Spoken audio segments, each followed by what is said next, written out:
کے احکامات کی تصدیق ہوتی جائے گی۔ سبحان اللہ، کیا کہنا، اللہم صلی اللہ محمد والی محمد۔ اب دکھائیں گے، ہو سکتا ہے کسی آدمی کو خیال پیدا ہو کہ جو باتیں مجمع عام میں ہوئی ہیں انہیں دکھائے جائیں۔ اب مجمع عام کی بھی کوئی ضرورت نہیں ہے، تنہائی میں آج کے زمانے میں ضرورت بھی ہے اور فیشن بھی ہے کہ ہر گھر میں سی سی ٹی وی کیمرہ لگا ہوا ہے۔ مجمع عام کی تصویریں تو ہر آدمی دیکھ رہا ہے، گھر کے گوشے میں، گھر کے روم میں، گھر کے کمرے میں کیا صورتحال پیدا ہو رہی، کسے پتا کسے نہیں پتا۔ لیکن جو ہم نے سی سی ٹی وی کیمرہ لگا دیا اور اپنی ضرورت کے تحت اپنے دکان میں بھی ہے اور کمرے میں بھی ہے اور ہر چیز ہماری دکھائی دے رہی ہے، ہم نے اس کو محفوظ کر دیا ہے۔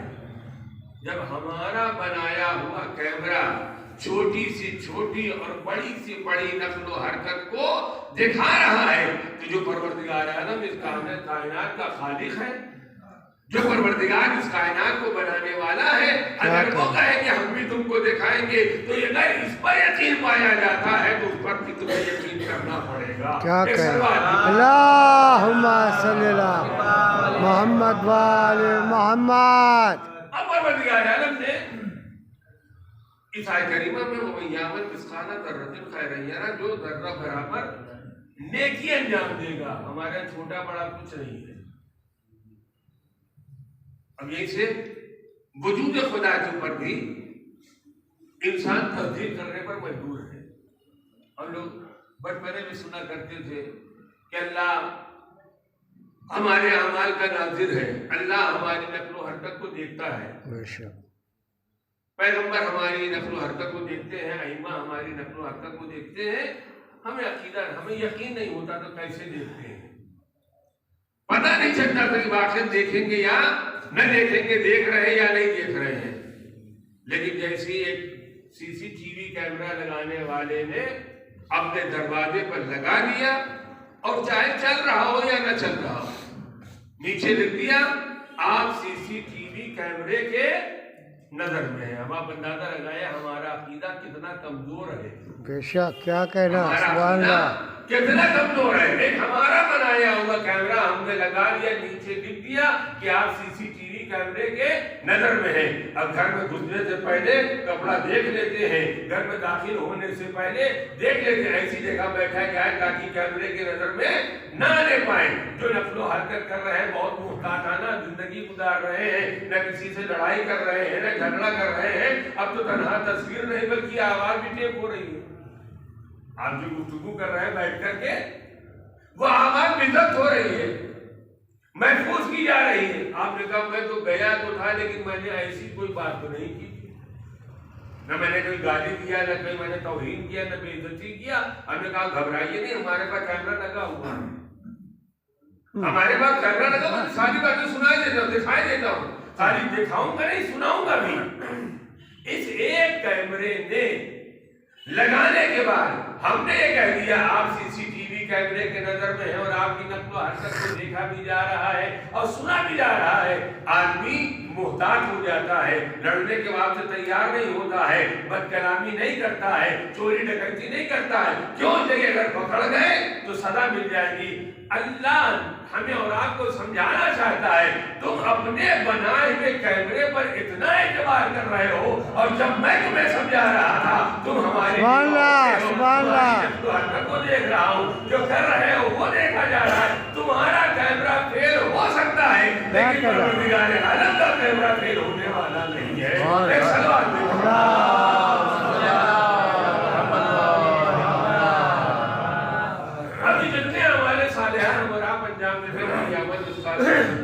جو بھی کرو گے دیکھا جائے گا، جو بھی شر کرو گے وہ دیکھا جائے گا۔ عزیزان محترم، بات کو مختصر کرتے ہوئے تنہا ایک جملہ گزارش کرنا چاہتا ہوں، اور وہ یہ ہے کہ ہم اور آپ جو بھی اعمال صالحہ انجام دیتے ہیں، ہمارے یہ اعمال صالحہ دو طریقے کے ہوتے ہیں۔ ایک نیک کام جو ہم اور آپ انجام دیتے ہیں، اس نیک کام کا ثواب وقتی طور پر ہوتا ہے۔ جتنی دیر آپ نماز پڑھ رہے تھے